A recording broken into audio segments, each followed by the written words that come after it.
Buenas a todos.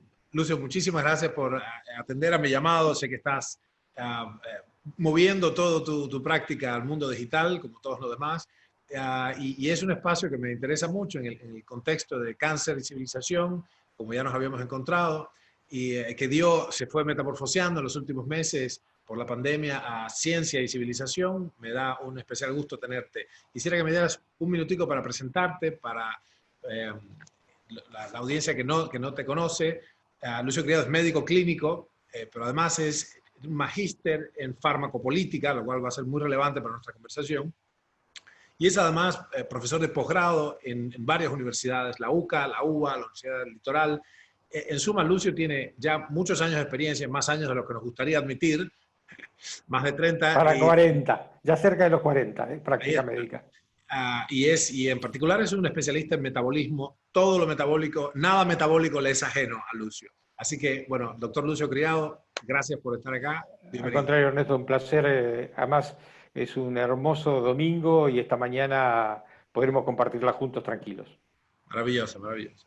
Bueno, muy bien. Lucio, yo quería exponer primero, darle contexto a nuestra conversación que ha venido desarrollándose informalmente en los días, porque han empezado a emerger algunas noticias de prácticas correctas desde el punto de vista epidemiológico, desde Holanda, desde la Universidad de Stanford, donde de pronto entonces, tal y como predijimos en su momento, se empieza a ver que la verdadera tasa de mortalidad del novel coronavirus COVID-19 es un poquito inferior a la de la gripe estacional que mata, como tú sabes muy bien, y nos vas a describir algunas cuestiones de H1N1, H3N2, H5N1, etc. Los virus, digamos, los virus más de moda durante el último siglo, mata despiadadamente a 32.000 argentinos por año, entre 30 y 60.000 norteamericanos, una veintena de millares de italianos, españoles, etc. Así que en este contexto, lo que se hizo fue que más allá de testear a las personas con síntomas hospitalizadas, en Holanda, por ejemplo, se hizo un testeo nacional bien confeccionado, como tendría que haber sido desde el principio, en donantes de sangre voluntarios, 10.000 de ellos, y el 3% estaba positivo a coronavirus, por supuesto asintomático, lo cual proyectado a la población entera de 17 millones de Holanda, resulta que la verdadera tasa de mortalidad es 0.006.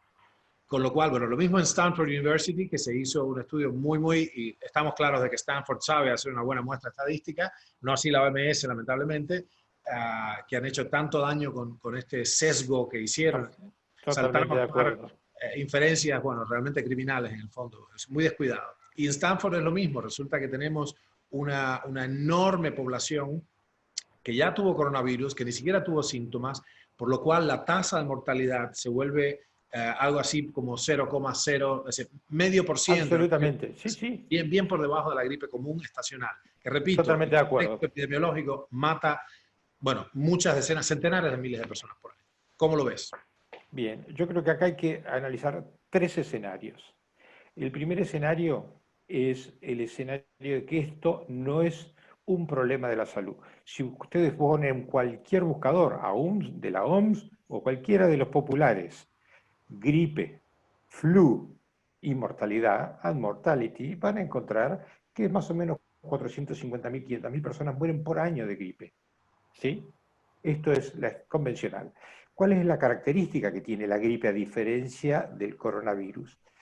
La gripe pasa 3 o 4 meses en el hemisferio norte, durante el periodo de verano en el hemisferio sur, y después viene para acá, con lo cual los sistemas de salud tienen 3 a 4 meses para bancar, para que esta carga de pacientes se reparten a lo largo de 8 meses en el año. Cuando uno se encuentra que esta enfermedad, que ha viajado en avión, como digo yo, con una velocidad fantástica, no permitió dejar el barco 40 días, la cuarentena del barco en el río hasta que no se moría nadie, sino bajaron todos, hizo que este virus, que no tiene relación con la estacionalidad, estuviera en todo el mundo en forma simultánea. Entonces, todos los pacientes que uno podría llegar a ver en 8 meses los está terminando viendo en 45 o 50 días, que es lo que está pasando. Primer gran problema. Segundo gran problema, la gripe estacional o el H1N1, tenemos una vacuna que se ha universalizado. tercer tema es que el H1N1 tenemos el oseltamivir o el anís estrellado, lo que querramos, vinculado a la inhibición de la replicación del virus. Entonces, eso sería desde la macro mirada en el escenario en el cual estamos. Creo que el problema no es un problema de salud, sino del sistema de salud que no está preparado para esto. La segunda cosa que hay es que los que tienen mayor mortalidad son los viejos que tienen comorbilidades. Entonces mi pregunta es, a fin de año, cuando pongamos la lista y sumemos, ¿se habrán muerto los mismos? ¿Se habrán muerto más? ¿Se habrán muerto menos? O sea, tendremos que ver qué pasó, porque yo en el año 2010 fui invitado a un congreso de geriatría para hablar sobre mortalidad de los viejos con la gripe del H1N1 que fue en el 2009. Y en el 2009, como los viejos estaban cuidaditos, quedados adentro por el tema de la gripe, se murieron menos que la proporción anual, llamativamente. Entonces, el tema acá es, ¿estamos haciendo inteligentemente una lectura de esto? Primera cosa. Segunda cosa, voy a referirme 2 palabras con la mayor objetividad respecto a la OMS. La OMS nace después de la Segunda Guerra Mundial como un órgano tendiente a homogeneizar la salud en el mundo. Después, si ustedes buscan en la declaración de Alma-Ata, en el año 74, donde una salud para todos, o sea, tuvo momentos donde capitaneó ideológicamente la salud de la humanidad. En este momento está desdibujada y perdió la oportunidad de tener un protagonismo universal. Cada país hizo lo que quiso, cada región hizo lo que quiso y sigue haciéndolo manteniendo las libertades. No se olviden que la OMS tiene regiones, la región de las Américas, la región de Europa, Eurasia, podría haber tenido conductas regionales y nosotros estamos viendo que no ha habido conductas regionales. La oportunidad de poder tener una mirada universal de la salud a través de un órgano reconocido, histórico, internacionalmente, se perdió. Hoy en día se ha perdido esa oportunidad política de tener una mirada. Seguramente cuando venga la vacuna, venga algo, se sumará. Tengo la impresión de que estuvieron mucho más preocupados por la condición en la cual estaba la organización que por la gente. Y estas grandes organizaciones, cuando se divorcian de la gente, del pueblo, y realmente se desdibujan en el rol el cual uno tiene un rol porque el otro te lo da. Una organización internacional es reconocida cuando la gente lo reconoce. Hoy en día cada país está escuchando a su ministerio y no está escuchando a la OMS, cuando la OMS tendría que ser el órgano rector internacional. Sí, Han perdido una oportunidad política. Sí, hay cuestiones llamativas, por ejemplo, Tedros ya venía de Etiopía, está bien cuestionado por algunas cuestiones, por algunas aventuras del pasado de ocultamiento de outbreaks, cólera y otras cosas, ¿no? Totalmente, sí, sí. Claro, así que ahí está China también influyendo, pero el punto es que me parece muy significativo que hayan despertado esta alarma global cuya señal se magnificó, se amplificó, bien de teoría de sistemas, bien de efecto dominó, es lo que estamos viendo ahora, y 2 cosas saltaron a la vista. Primero, el procesamiento estadístico fue así, absolutamente amateurístico, es directamente un disparate, o sea, definieron cifras de infección, de attack rate y de mortalidad, la case fatality rate, con una muestra completamente sesgada tomada en los hospitales directamente. Primer craso error. Eso lanzó un tsunami de terror a lo largo de todo, y todo el mundo empezó a levantar. A ver, yo estaba tratando, mientras te escuchaba, de tu comentario, basado en otras cosas que te escuchaba antes, son, a ver, una muy mala estación que tuvo Italia, en un paper muy interesante, publicado por ellos el año pasado, tuvo 27.000 muertos. Esto es, como el doctor Lucio dijo, para los que nos escuchan, no es en el año, es en la estación, de flu season. Estos son 6 meses, ponele. Sí. Entonces, 27.000 dividido 6, sí, 6, por ejemplo, son 4.500 por mes, que dividido 30, bueno, es la pepinada de 150 muertos por día, en promedio, por supuesto. Eso no para todo un país, para todo un país. Italia en particular, que estábamos todos. Recién Italia ahora acaba de, en mortalidad específica, que después hay otro problema de cómo ellos labraron los certificados de defunción, que es otra debacle más. todo el que tenía coronavirus, si muere de un aneurisma, murió de coronavirus. Si muere de infarto, murió de coronavirus. Si muere de cáncer por emaciación, murió de coronavirus. Con lo cual, cosa que no da lugar, porque el 80% de los portadores son asintomáticos, significando que nunca se llegan a enfermar, no es que son asintomáticos y mueren súbitamente sin darse cuenta. No, Pero no. además no solamente esto, este es un virus que tiene la característica que tiene alta contagiosidad. O sea, es un virus que muy fácil se pega. Pero ¿en quién daña? Daña en el que está enfermo. Con lo cual, me Claro, está matando el virus o la enfermedad que yo tenía. O sea, yo vengo caminando por la cornisa, ¿es el vientito el que me tiró o que estoy caminando por la cornisa porque tengo hipertensión, 3 infartos, claro, secuela ACV, etcétera? Cuando uno se fija, las comorbilidades, en Italia 35% eran diabéticos, 12% tenían fibrilación auricular, 11% tenían secuela de ACV. O sí, sea sí, sí, que no es que vino... Y la otra cosa llamativa, a diferencia también del H1N1, el H1N1 tuvo predilección por predilección. No respetó, no tuvo predilección, no respetó ni embarazadas ni niños. En cambio ni embarazadas ni los niños. O sea, sí, con lo cual estamos frente a un escenario totalmente distinto, porque el grupo salvemos a las embarazadas y los niños, la famosa frase de ante un naufragio, está exento de esta enfermedad. claro. Entonces, tampoco ahí podríamos decir, tengo que tener una hiperalerta como tuvimos en H1N1 porque no respetaba aquello más preciado que era una embarazada y un niño. Entonces, Claro. al contrario, yo acabo de escribir estos días un editorial sobre el gerontocidio del coronavirus. ¿Por qué? Porque vino por los viejos. 14% de mortalidad en que en los mayores de 75 años con comorbilidades. Porque cuando yo te digo tiene 14% de mortalidad en mayor de 75 años, también te podría decir al revés, que también esto es otra lectura que hay que tener. No me cuentes que tenían el 14% de los que se murieron. Decime que tuvieron el 86% que se salvaron. Claro. Porque ahí tengo más gente. O sea, el 86% es un número mucho más grande, con lo cual la información que yo puedo recabar de ahí es mucho más rica.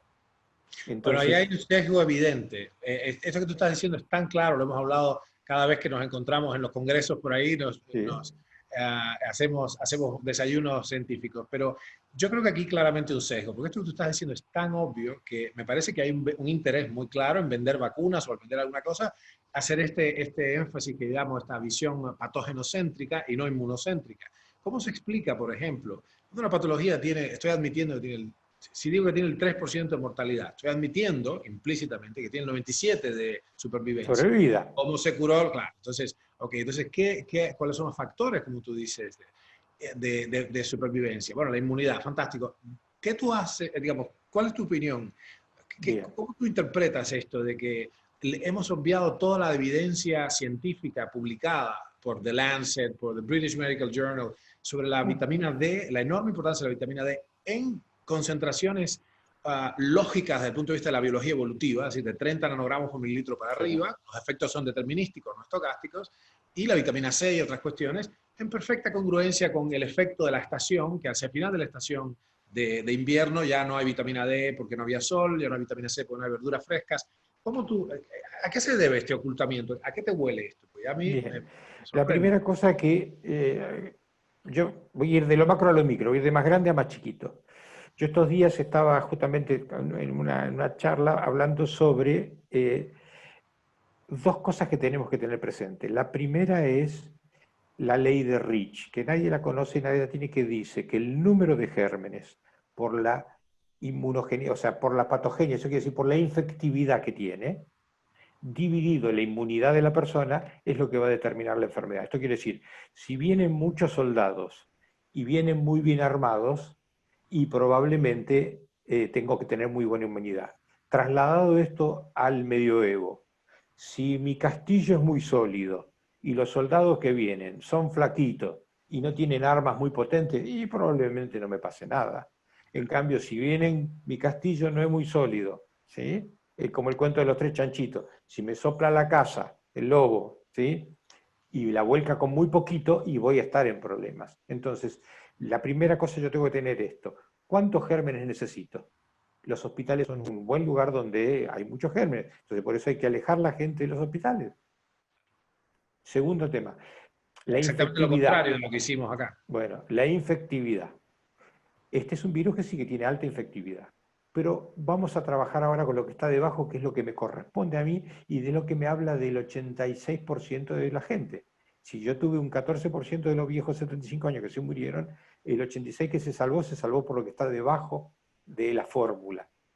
¿Sí? Claro. El denominador de la fórmula, que es la inmunidad. Entonces, yo lo que hablo de preacondicionamiento metabólico inmune. O sea, ¿en qué condicionamiento inmunológico, metabólico me encontró este virus? Si me encontró inmunológicamente y metabólicamente bien, muy probablemente no pase nada.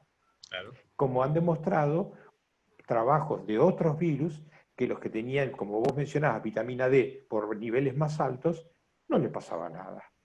Los que tenían metabólicamente no estaban inflamados, eso quiere decir no tenían estrés oxidativo, eso quiere decir que no tienen hipertensión, que está regulada a través de una enzima que metaboliza la óxido nítrico sintetasa, que es la que dilata las arterias.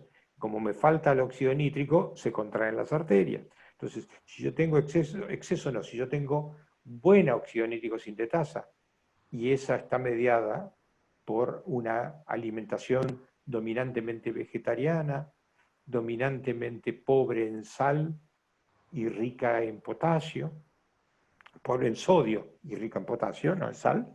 Entonces, yo voy a tener un equilibrio metabólico en el cual tengo resuelta una de las patas, que es la hipertensión. Se ha visto que ahí es un grupo importante. Otro Por lo tanto, precondicionamiento convertidora metabólico, también de la mano de la vitamina D.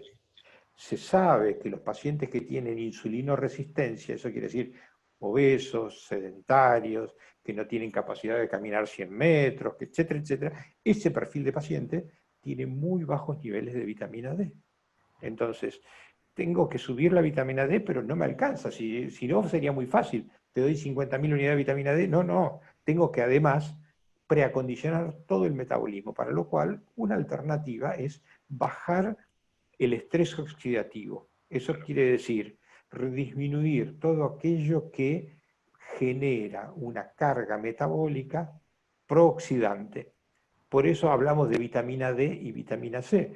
Vitamina D tiene una acción muy potente en la oxidación lipídica, en la grasa, de todos los lugares que se te pueda ocurrir, hasta el cerebro, y la vitamina C tiene un poder oxidativo de todo lo más vinculado a lo que es no lipofílico, sino hidrofílico. O sea, todo lo que está vinculado a los hidratos de carbono. Entonces, y si yo quiero mejorar la oxidación o la antioxidación de lo vinculado a las proteínas, tengo que utilizar una muy vieja enzima que conocemos, que es la santina oxidasa, que es la responsable de metabolizar parte de los núcleos de las células animales que tienen ADN.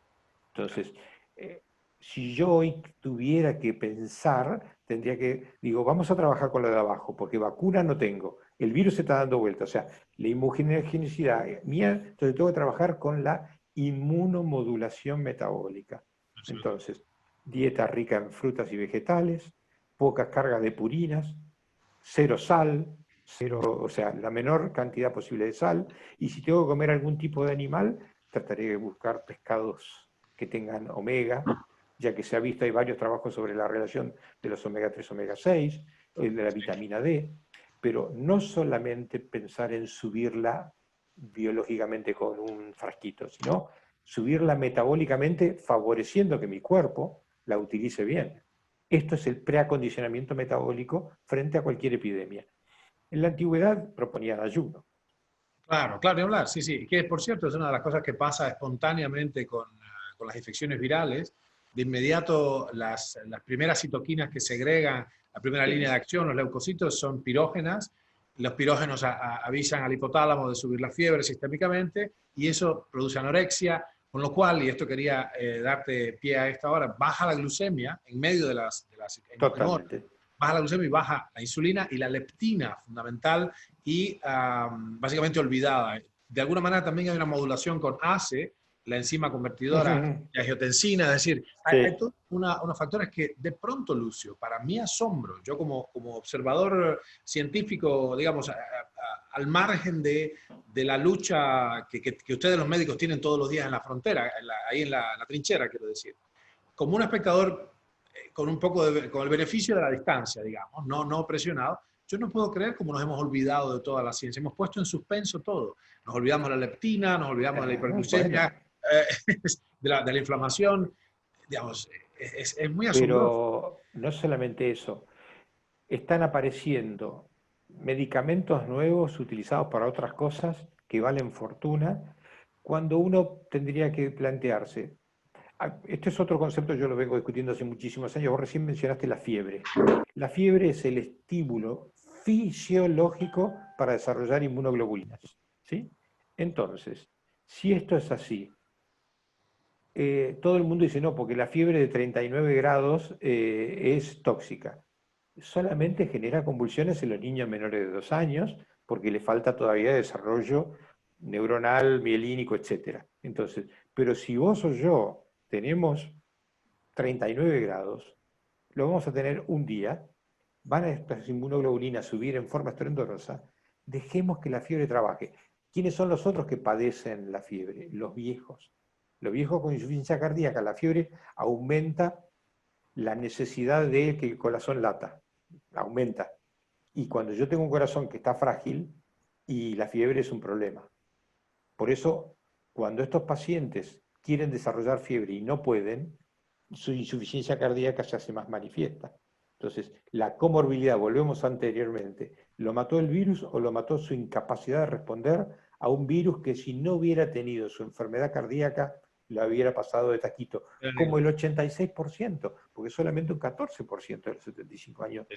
En ese segmento de población encima, ¿no? Porque... Sí, que es un segmento crítico. Entonces, vuelvo a decir, ¿por qué estamos preocupados tratando de leer las 50 autopsias? Yo estos días me dediqué a leer detenidamente las autopsias, porque además hubo muy pocos grupos que hicieron autopsias. Si uno ve, hace menos de 2 semanas salieron publicadas las 50 autopsias del grupo italiano, que tenía cada uno, donde primero demostró que no había coinfección, a diferencia del H1N1, que tenía muchos neumococos como coinfección. Acá no hay coinfección, hay un fenómeno de vasodilatación pulmonar. Entonces, ¿el problema cuál es? De venodilatación.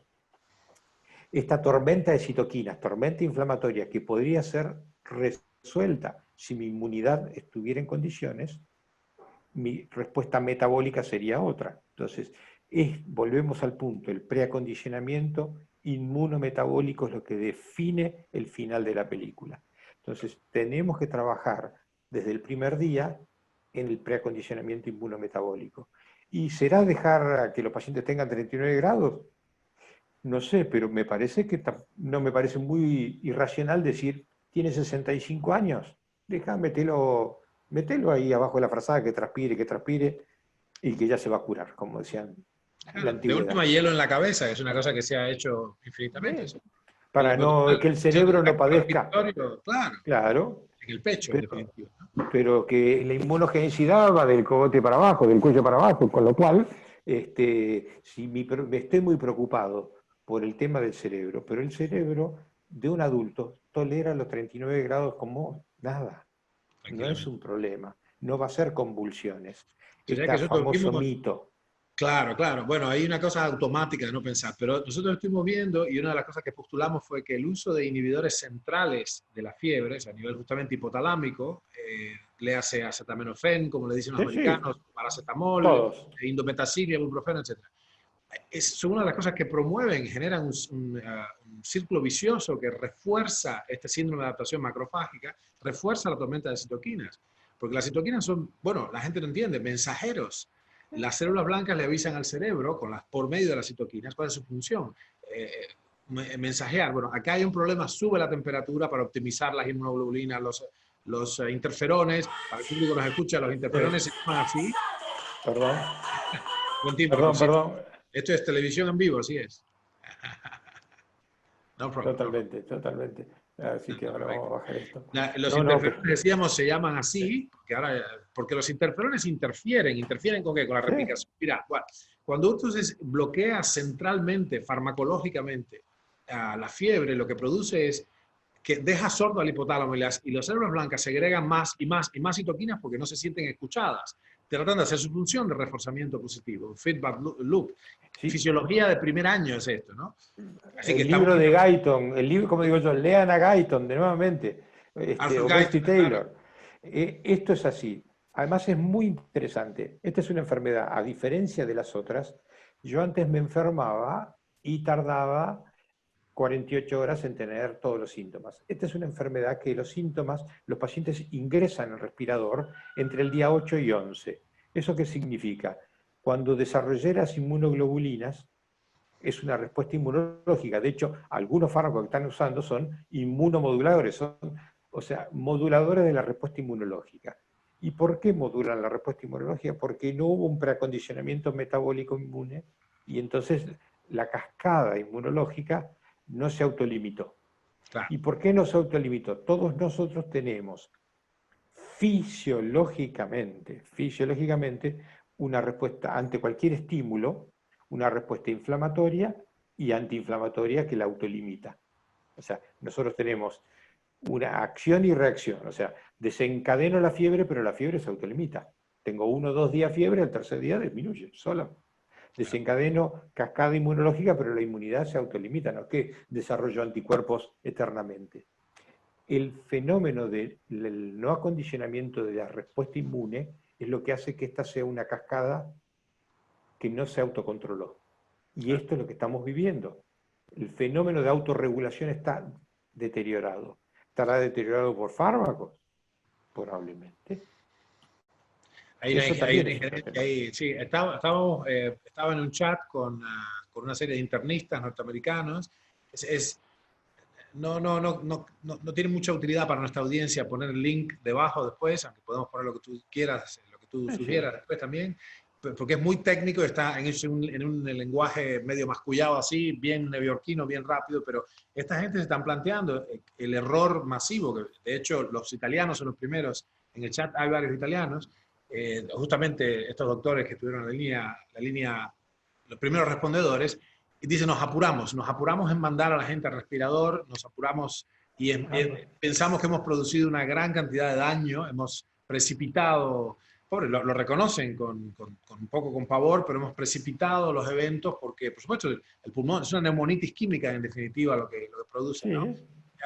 Y eso no, pero la injerencia clínica en este caso ha interrumpido esos mecanismos maravillosos que tú describes y probablemente ha producido más daño que bien. O sea, yo pienso que esto tiene que ver con un factor de alarma, hubo una sobremedicación, no tengo la menor duda, y una especie de alarma de estampida, ¿viste? Con las estampidas de los animales Sí. que enloquecidos salen por una puertita así, se aplastan todos. Bueno, acá ha habido una estampida y me parece que lo que falta es, tú eres un formador, tú eres un educador y has educado varias generaciones de médicos y lo que yo pienso que falta es eso, es más educación para que no se No ha acorte la habido longevidad. pensamiento, no ha habido discusión. Esto tiene dos cosas. La primera cosa que es muy atractiva estos días, ya charlaba y decía, te intuimos, es cómico, es una enfermedad que tiene 4 meses teóricamente, desde que empezamos a tener registros para decir, juntemos casos. ¿Cómo puede ser que tenga tantos especialistas hablando del tema con algo que tiene nada más de 4 meses, que cuando tuberculosis tenemos 300 años, lepra 250 años, Chagas 100 años, y ahora en 4 meses ¿De apareció dónde un sacaron la especialista diciendo lo certeza? que hay que hacer. Claro. Cuando yo diría tenemos que ir en punta de pie, observadores, y en vez de observar los muertos, observar los vivos. Tenemos que tener una mirada mucho más inteligente. Lo que pasa es que el modelo no se banca a decir, muchachos, tenemos que ser reflexivos. Tenemos que demostrar que no sabemos y que tenemos que aprender. O sea, si uno no tiene una cuota de humildad científica, seria, hace esto que vos decís, sale corriendo para dónde, y hay que correr. Esto hay que correr. ¿Y para dónde? Y entonces tengo 10 protocolos hoy. Yo escribí el otro día un editorial que decía el megatrial mundial. Estamos haciendo un megatrial con un grupo con este tratamiento, otro grupo con este tratamiento, otro grupo, y vamos a ver al final cuántos muertos tuvo cada uno, cuando en realidad los muertos tienen que ver cuánto qué edad tenían, cuánta insuficiencia cardíaca, cuántas secuelas ACV, cuántos infartos previos, cuántos diabéticos, cuánto hipertenso. Y entonces, en vez de mirar eso, vamos a terminar mirando lo que está a la derecha del igual y no lo que está a la izquierda, que es lo que construyó ese resultado. Si vamos a dedicarnos a contar muertos en vez de analizar los vivos, estamos nuevamente equivocándonos, ¿sí?, sobre este concepto. Yo digo, tenemos un mensaje disociativo extremadamente interesante. Si yo te miro, esto lo quiero medir desde el éxito de un tratamiento, o sea, cuántos, o mejor dicho, cuántos se murieron y cuántos no, ¿sí? Te cuento los fracasos que fueron los muertos. En cambio, cuando quiero hablar de una universidad, te cuento de los premios Nobel que tiene, o sea, te cuento los éxitos. O sea, qué sesgo de mirada. Claro. Porque yo podría decirte, decime no sé, de una universidad, Harvard o Yale, o lo que quieras, cuántos alumnos se inscribieron y no terminaron la carrera. No. Ellos te cuentan cuántos premios Nobel tuvieron. No te cuentan cuántos se inscribieron y no terminaron. ¿Por qué me tienen que contar los muertos y no contarme los éxitos? Que fueron todos aquellos que se enfermaron y no se murieron. Esta mirada que yo no logro entender, que tienen como un doble cerebro para hacer la cuenta de los éxitos. Yo creo que hay una inhibición ahí. La presión es política, claramente. Ha habido mucho copycat, mucho copy-paste. Sí. Ellos hicieron cuarentena, nosotros hacemos cuarentena. Pues nadie se quiere poner delante del tren de la opinión pública y de todo esto, ¿no? Entonces es otra vez la paradoja de el emperador está desnudo. O sea, todo el mundo ve lo que está pasando, ve el procesamiento estadístico fue detestable, es un John Ioannidis, uno de los tipos más interesantes y más profundos a este respecto, en términos de procesamiento estadístico, una de las autoridades mundiales en estadística médica, dijo, esto apesta a un fiasco estadístico tremendo, porque se han desoído todas las... Se ha hecho exactamente todo lo que no hay que hacer. Las muestras sesgadas, saltar a tomar conclusiones con una muestra inadecuada. Pero apareció ahora un medicamento donde me ponen 75% de éxito terapéutico y digo, ¿cuántos pacientes se trataron? 14. ¿Cómo haces para tener 75% de 14? Tendría que tener más de 100 para tener 75%. O sea, matemáticamente no me cierra. ¿Cuántos estuvieron? 11 y medio enfermos se salvaron. ¿Entendés? Sí, claro, claro. Entonces, ¿cómo haces para explicarme esa cuenta? Muy flojo. Yo previamente te contaba este cuento, yo veo esta pandemia como el cuento de la peste que está yendo al pueblo y se encuentra con un labrador. Y el labrador le pregunta a la peste, ¿cuántos piensas matar? Y la peste le dice, solamente mataré 500. Cuando vuelve a las 2 semanas, vuelve a encontrarse la peste con el labrador y le dice el labrador, peste, me has mentido, mataste 5.000. No, le dice la peste, yo maté 500, 4.500 murieron de miedo. O sea, acá murieron porque, y nadie sabe, pero pongámoselo todo a la peste, o sea, le pusieron 4.500 de más a la peste. Yo tengo la impresión de que estamos poniendo, o sea, ¿cuántos de estos pacientes se hubieran muerto de gripe dentro de un mes o se hubieran muerto de alguna otra cosa? Vamos a ver cuando hagamos la cuenta a fin de año qué número tenemos, y esto es un problema del sistema de salud. Sí, seguro.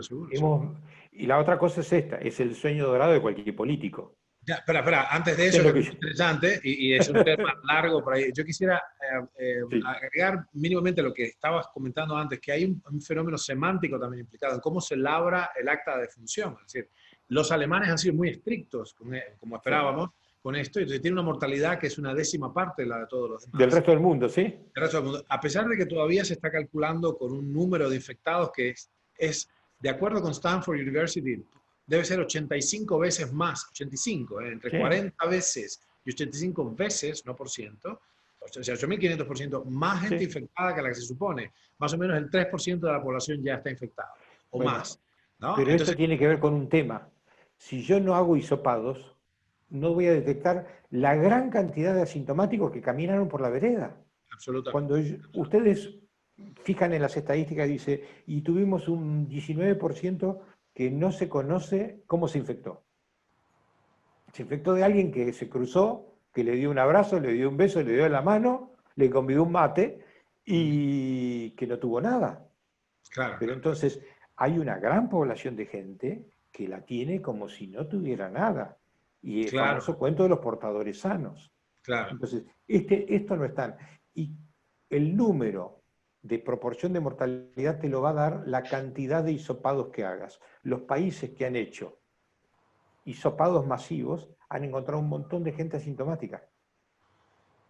Cuando vos Casi, haces pocos hisopados, te va a claro. encontrar te va a dar el número en proporción. ¿Por qué? Y porque yo miro solamente La los gente que ya con recibieron síntomas, premio claro. Nobel. No miro todos los inscriptos que no reprobaron. Sí, es Bueno, increíble. estamos en la misma.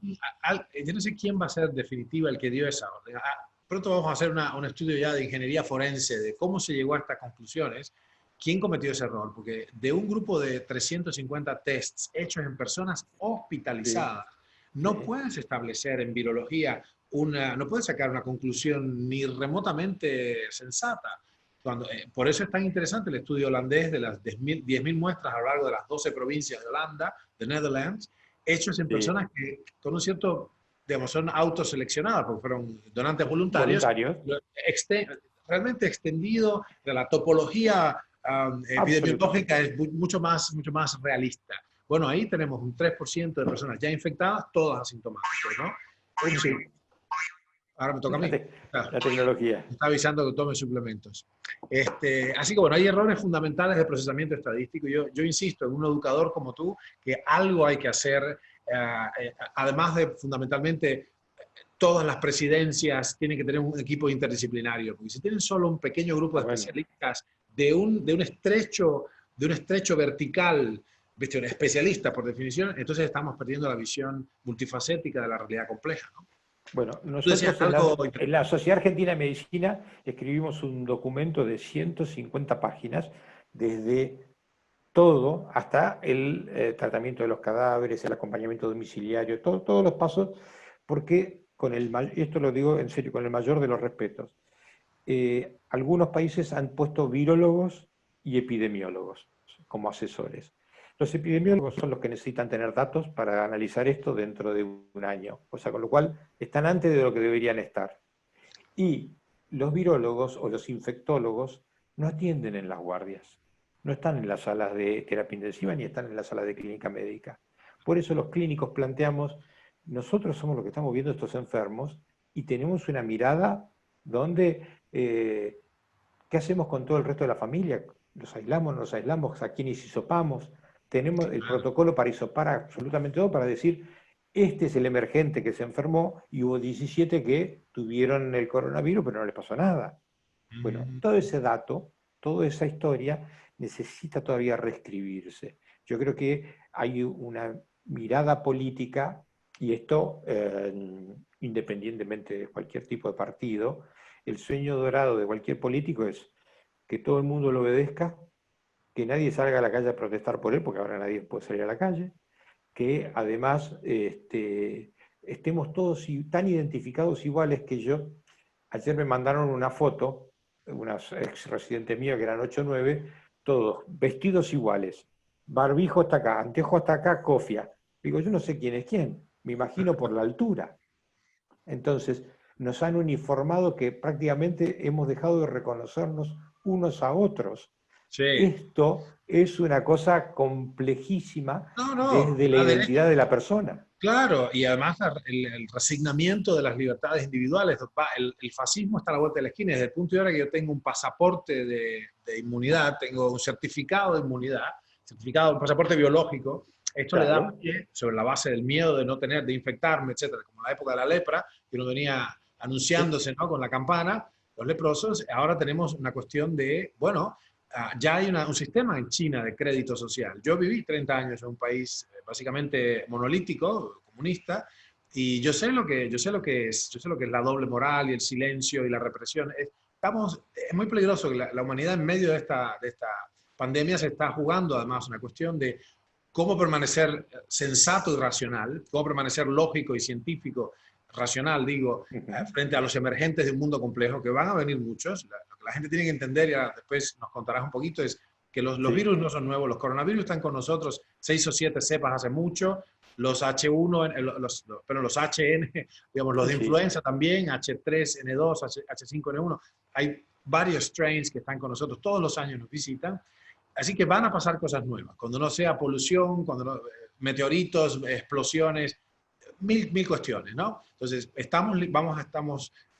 lo que yo veo acá es que esta pandemia ha demostrado las falencias del sistema, estamos irracionales, tendientes a la dominación central monolítica de un partido político en particular, cualquiera que sea que arribó al poder en ese momento, y estamos a punto de perder las libertades individuales. O sea, la pesadilla orwelliana de 1984, aquella película de Ujú. 1984, está ahí nomás por ser realidad.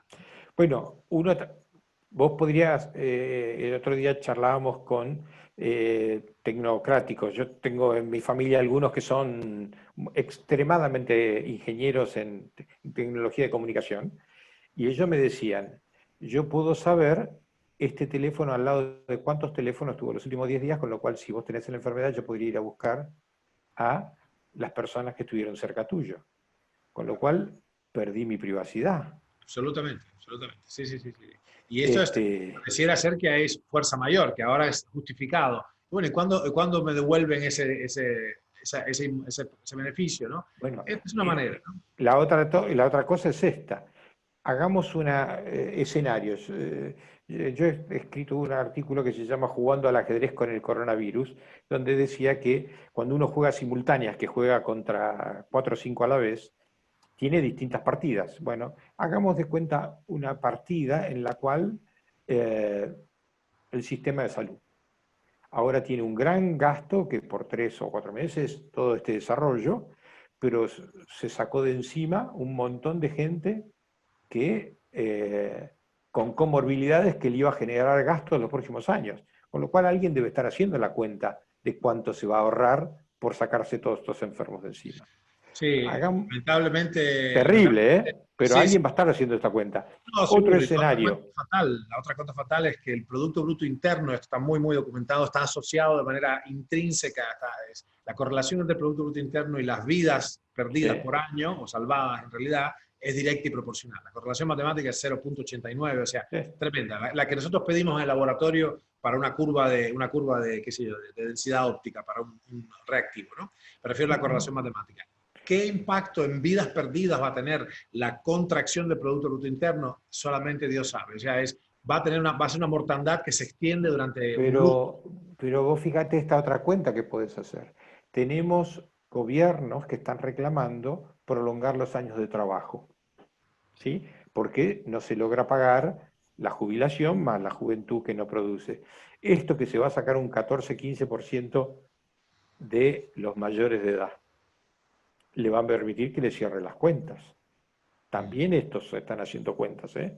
Porque la gente joven se muere una tasa Tendríamos que modelarlo, 0.000. tendríamos que modelarlo, porque lo que yo veo es que hay un montón de Entonces, mortalidades. Hay un paper muy interesante publicado en The Lancet sobre el efecto sí. salud, es decir, el efecto de mortalidad producido por el desempleo. De hecho, hay una mortalidad Ah, excesiva por cáncer, creo va a que ser muy 50.000 superior. por año. O sea, y este Sí, efecto, esto se estudió en el 2008-2009, el efecto salud que se llama the health sí. effect, o sea, la mortandad engendrada por la pobreza, por el desempleo, o el Producto Bruto Interno directamente, se Pero, extiende durante años después. pero ahora yo te hago otro escenario, otra partida de ajedrez.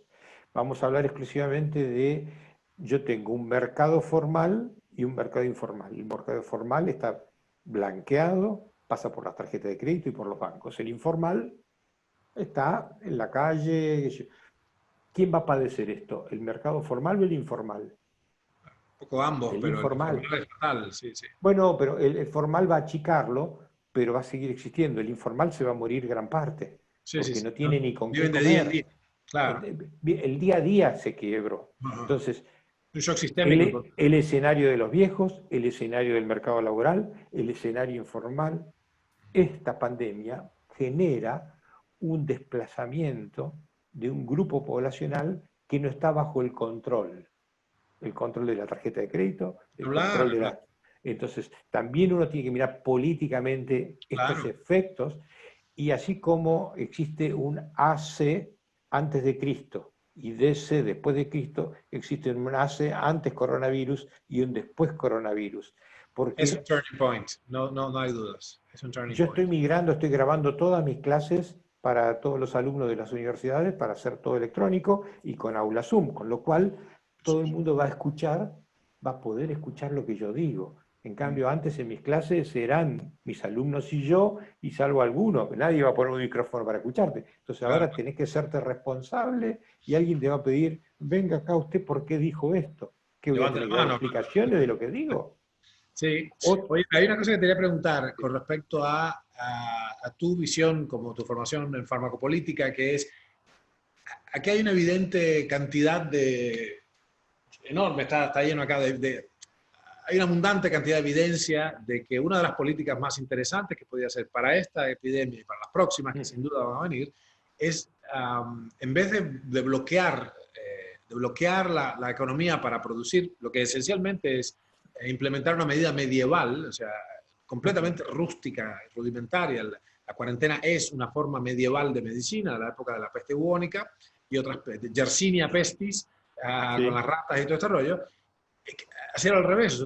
Yo tuve el privilegio de estar en primera fila en 1984, 85, en el plan cuando se implementó el programa del médico de la familia en Cuba, que independientemente de la ideología, sistémicamente era interesante. En vez de la gente acudir al centro de atención primaria y Ujú. hacer un cuello de botella, la atención primaria iba a ellos en la forma de la visita directamente hogareña, que te tocaba la puerta al médico de la familia, ¿no? Totalmente, sí. Esa descentralización de la atención primaria ha sido uno de los pilares del programa nuestro de soberanía de salud. ¿Te quieres acomodar con la luz? ¿Te quieres girar un poquito para...? ¿Molesta mucho esa luz a ustedes? No, No. no, a ti como único. A mí me encanta, tengo el sol ahí en mi Perfecto, techo. perfecto. Así que bueno, esa primera cuestión, ¿no? La descentralización de la atención Sí. primaria. Pero, Bueno, hoy estamos lo así. que, claro, pero lo que cambió en Cuba, por ejemplo, yo me asombré de la tasa enorme que había de anencefalia y de malformaciones del tubo neural en toda Sudamérica, porque en Cuba casi no se veía. ¿Por qué? Porque el médico o la médica venía y te tocaba la puerta, si estabas en edad de merecer, que le hace una Ujú. mujer que podía quedar embarazada, y te daba la pastilla del complejo B, allí te la daba si tú no tenías registros, te la llevaba a la casa, ¿no? Eso es impresionante, impresionante. ¿Y digamos, qué tú infieres del hecho de que toda la evidencia está ahí, de que suplementar con dosis evolutivamente lógicas de vitamina D y Bien. C baja el 70% de la tasa de infecciones en la población que más lo va a sufrir? ¿Por qué no estamos empleando eso que Bueno, es básicamente fármacos huérfanos? uno tiene que pensar esto. En los últimos 50 años, en la segunda mitad del siglo, después de la Segunda Guerra, hubo explotó un concepto que venía de la mano de la libertad. ¿Sí? Y entonces este concepto de la libertad hizo que tuviéramos una gran cantidad de derechos, los derechos humanos, o sea, lo que se hizo, el genocidio, todo eso generó, obligó a crear estructuras de, no digo mayor control, pero de devolverle al hombre aquello que se le había quitado. Y entonces hubo una gran declaración de derechos, derechos, derechos, pero mi impresión es de que se desbalanceó en, bueno, a cambio de este derecho, ¿qué estás dispuesto a poner vos? Claro. ¿Cuál es tu cuota? Explicar un Para, segundito para la audiencia el juicio de Nuremberg y Helsinki, porque quizás no claro, entienden. después en la Segunda Guerra Mundial fue terrible, el genocidio, todo el mal, Pruebas en humanos. el desprecio de la persona por la persona fue tan grande, que hubo que hacer leyes o decretos o principios que protegieran que no volviera a pasar nunca más eso. Entonces se llenó de derechos y mi impresión es que faltó la cuota de decir, bueno, yo para tener este derecho también tengo que comprometerme. O sea, Y tengo deberes, este claro, derecho, claro. tengo derecho a no ser discriminado. Perfecto, pero no discrimines. Claro. Tengo derecho a la salud. Perfecto. Cuida tu cuerpo porque si no, tengo Claro, derecho a trabajo una al casa. tema de salud, claro, claro. Bueno, o sea, Es interesante lo que estás hubo, diciendo, ¿eh? Tu porque deber hubo para un contigo mismo. desbalance a punto de partida que no se midió, fue un principio de acción y reacción frente a la terrible, lo terrible que fue el genocidio y la Segunda Guerra Mundial. Entonces, esa gran declaración de derechos. Pero todo esto está inmerso en una mirada, yo tengo una mirada extremadamente positiva. Si no te molesta, me voy a mover un segundo. Sí. Dale, dale. Me muevo un segundo, Sí. porque el sol me está dando un poquito más en la cara. Ahora estoy mejor. ¿Ahora estoy bien? Sí. Muy Ahora bien, estoy mucho más cómodo. Si uno quisiera mirar en un momento, hacer un recuento histórico, tendría que ir un poco más atrás. Y me voy a referir a hasta en 1789, la Revolución Francesa, lo que dijo fue, este tipo que es un rey, que se creía Dios, y decía quién vive, quién muere, quién hace, quién no hace, es un ser humano igual que yo. El rey dejó de ser Dios. Entonces la Revolución Francesa lo que aportó fue tres grandes palabras a la humanidad. Esas tres palabras están en el friso de la Facultad de Abogacía de París. Libertad, igualdad, fraternidad. Miremos esto, 1789, ¿sí? Nace en esa época el concepto, la primera palabra fue libertad. En 1800 fue el siglo de la libertad. Hubo la libertad de los países americanos, que se emanciparon, hubo la libertad, muchos países tuvieron guerras y se emanciparon, o sea, la palabra que identificó fue la libertad. A fines del 1800 comienza la revolución industrial y esta libertad, ¿sí?, se transforma en el liberalismo, se transforma en capitalismo, ¿sí? Y el capital era importante para tener esta libertad, porque antes el capital lo tenía solamente la monarquía. Entonces el capital esto empezó a estar en manos del pueblo que podía trabajar. Ese capitalismo llegó a 1900, 1900 y hasta la Segunda Guerra Mundial después se transformó en libertad, liberalismo, capitalismo se transformó en consumismo. Y llegamos a fines del siglo XX con este modelo de consumo que está en crisis en el mundo, con gran cantidad de gente que se plantea para qué está este modelo de consumo. Pasemos unos años. La segunda palabra del friso es igualdad. Con la palabra igualdad llevó un tiempo más, cuando apareció el socialismo, fines de 1800, el iluminismo, la revolución, el concepto de universidad gratuita, universal y laica, educación para todos, Sarmiento en la Argentina y en otro lugar del mundo, la educación, la libertad nos hacía tener el acceso. Entonces, la igualdad nos dio el acceso a la educación, acceso al trabajo, a la capacitación. A principios del siglo XX, 1900, viene la revolución bolchevique y en la igualdad, ese socialismo que llevaba 40, 50 años de gestión, se transforma en comunismo. Ese comunismo devino en totalitarismo. Fines del siglo XX cae el muro de Berlín y el totalitarismo está en totalmente crisis hoy en el mundo. El siglo XIX fue de la libertad, el siglo XX fue de la igualdad. Y falta la tercera palabra, que es fraternidad. Si uno se pone a ver en los últimos 30, 40 años, hubo gran cantidad de desarrollo de ONG en el mundo, de libres pensadores. Nosotros no estamos preocupados por la empresa, yo estoy preocupado por la gente y me siento parte.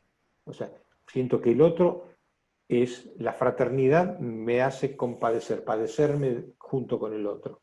Y por eso me preocupa la historia. Entonces, Una idea que no es nueva, por cierto. La este idea siglo va a ser el siglo de la práctica. fraternidad si somos capaces de comprender que venimos de este proceso que lleva 200 años. Y es necesario mirar la historia y que necesitan generaciones para poder expresarse estos mensajes que fueron libertad, igualdad, fraternidad. Yo tengo una mirada extremadamente optimista sobre lo que esto nos ofrece. Nos ofrece la posibilidad de sensibilizarme con el otro, yendo de lo minúsculo a lo mayúsculo. Desde lo minúsculo es fijarme en mi edificio qué viejo hay, si necesita remedios, si necesita las compras. Ser responsable que puedo contagiar a otro, entonces tener los recaudos, usar mi barbijo. tener el mayor recaudo que puedo tener para con el sistema, es estar sano metabólicamente. Entonces, si me enfermo no voy a ser una carga para el sistema. Entonces, comienzo a tener una mirada de fraternidad, solidaridad, equidad, ¿m?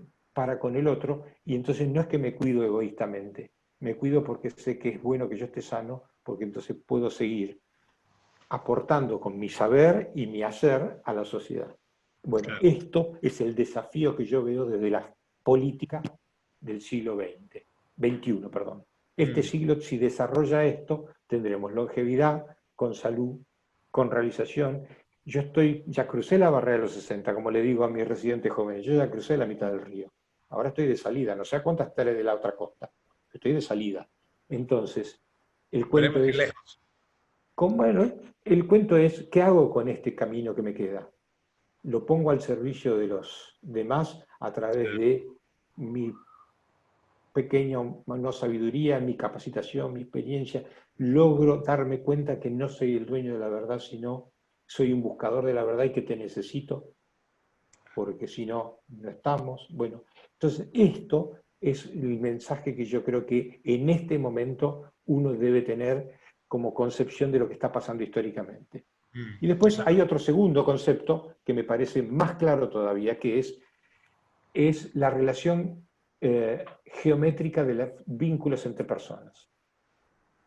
Nunca te pusiste a pensar, si uno mira los últimos 3000 años, nos hemos vinculado geométricamente. Primero había un individuo que se vinculaba con otro. Eso quiere decir una semirrecta. Después ese individuo era el jefe de la tribu y se vinculaba con un montón. Generaba un plano hacia un lado, uno con un montón de gente. Después pasaron muchos siglos hasta que llegamos al medioevo, y en el medioevo hubo tres grandes poderes: el ejército, el rey y la iglesia, o el poder de la fuerza, el dinero y la fe. Y entonces ese plano comenzó a plegarse lentamente hasta que se transformaron en múltiples poderes, y esto era un poliedro. Hasta mediados del siglo pasado, ese poliedro fue cada vez tomando tanta forma que se transformó en una esfera, por eso hablamos de globalización, redondo. Entonces hemos evolucionado en los últimos 3500 años en forma geométrica, Mm. y hemos pasado de la semirrecta al plano, del plano al poliedro, el poliedro a la esfera. La pregunta que tenemos que hacernos ahora es, si la esfera es la figura geométrica insuperable por excelencia, ¿qué viene después de la esfera? Y en la Pero probablemente esfera, esta cosa de la conciencia, ¿no? Porque ah, ahí este matemático, yo lo seguí bastante en los 80 y 90 primarios, Paul Erdős, ya murió por supuesto, que inventó esta cuestión de los 6 grados de separación.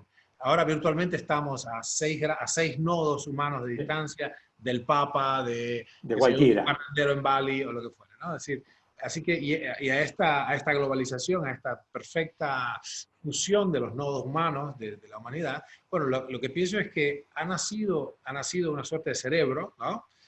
Y la cuestión que lo que yo pienso, y esta es una pregunta que yo me he hecho mucho, la que tú te haces, de, ok, ¿cuál es la forma, cuál es la evolución de la esfera, de aquí hacia dónde? Yo no pienso que haga falta una mejor forma geométrica, sino dotar a esa entidad que nació de propiedades nuevas, concretamente de la conciencia, ¿no?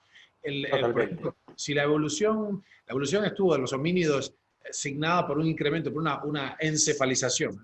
Hablamos del cociente de encefalización, bueno, el cubicaje, la relación además entre el céfalo y el cuerpo, etc.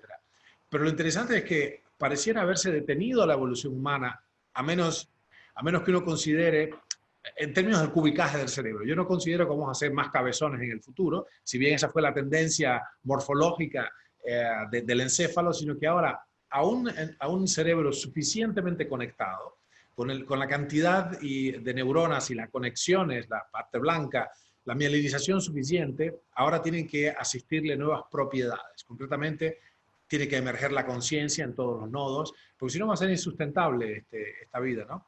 Por eso Absolutamente. le tengo tanto pavor por esta idea que veo que tú llegaste por la geometría de las relaciones humanas, por tu cuenta, y yo por el lado de Erdős, por los 6 grados de separación y el número de Erdős. yo creo que hemos llegado al mismo punto y por eso me da pavor, Lucio querido, que de pronto se ponga con una estampida basada en el terror, se pongan en suspenso los conocimientos más elementales de epidemiología, de clínica, de medicina automolecular. Por Dios, hace 60 años que está resuelto con dosis farmacológicas de ciertas moléculas, inhibir las virus, las bacterias, etc. Y de pronto entonces también peligrando en ese mismo saco las libertades individuales. O sea, un retorno a, tú describías ese bellísimo, claro, o sea, estamos volviendo a la etapa anterior a liberté, égalité, fraternité, con lo cual todas las luchas, todos los millones de muertos que nos costó llegar hasta acá, en términos de luchas por los derechos y todo esto se ven en peligro, ¿no? Así Bueno, que un momento interesante. los que son de mi generación se deben acordar de una película que se llamaba Rollerball, que era una película futurista, que lo que habían hecho era, habían quitado de todas las bibliotecas 2 siglos de la historia, que eran los siglos en los cuales había pasado todo esto. O sea, esta construcción, cuando vos decís los 6 nodos, si yo me pongo a pensar, en una esfera yo tengo una arriba, uno abajo, uno a mi derecha, uno a mi izquierda, uno atrás, otro adelante. Claro, claro. Estás sumergido entre tus relaciones. Totalmente. Entonces, siempre sigo teniendo vínculo. Entonces, yo creo que la mirada positiva que hay que tener sobre esta pandemia es, estamos en un momento único para reconquistar todos estos derechos, pero con una mirada no individual, sino una mirada colectiva. Claro. ¿Qué puedo hacer yo para que vos seas mejor? Claro. Sí, No qué puedo hacer yo para yo ser mejor. ¿Qué puedo hacer yo para que vos no te enfermes?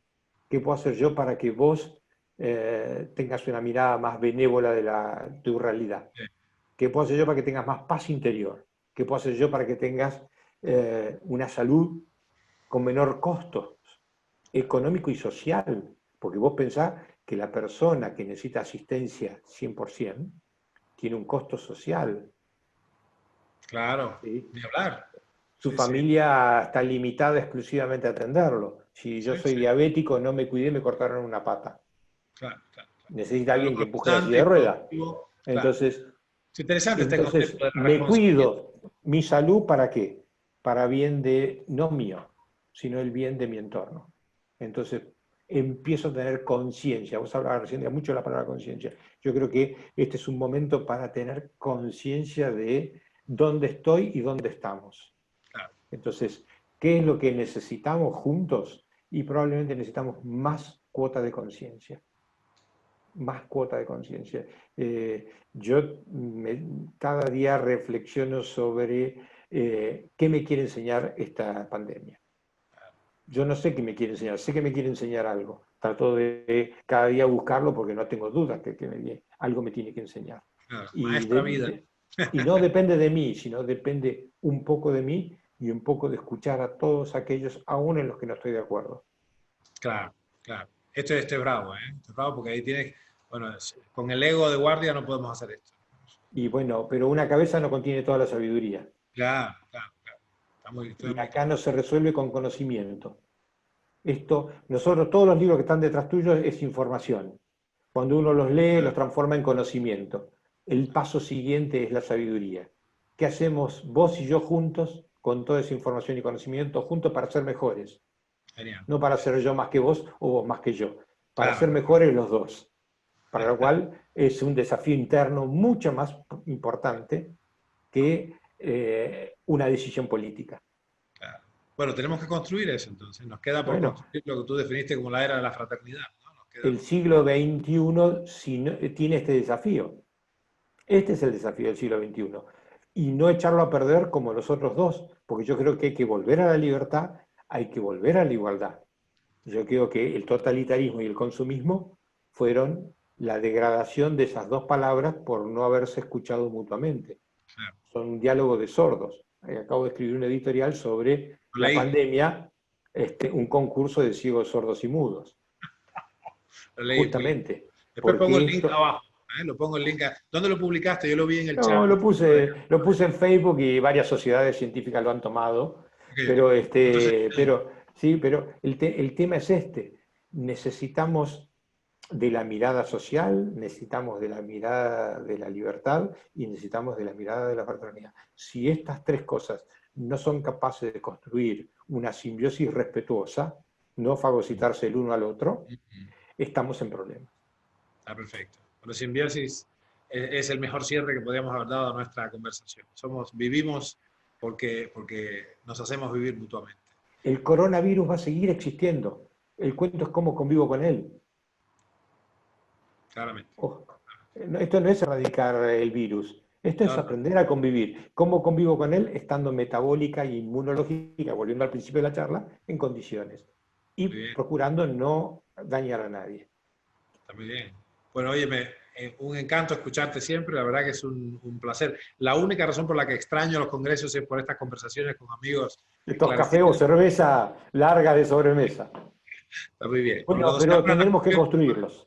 Sí, señor, sí, señor, sí, señor. En este espacio o en el espacio físico, pero a construirlo nomás. Lucio, muchísimas gracias, querido. Como tú sabes, es para mí un placer compartirlo y saber que no estamos solos es muy importante. Muy bien, muy bien. Okay. Seremos unos 5 locos, pero estamos. Gracias. Un abrazo, querido. Saludos a tu señor. A la doctora. Igualmente, igualmente, igualmente.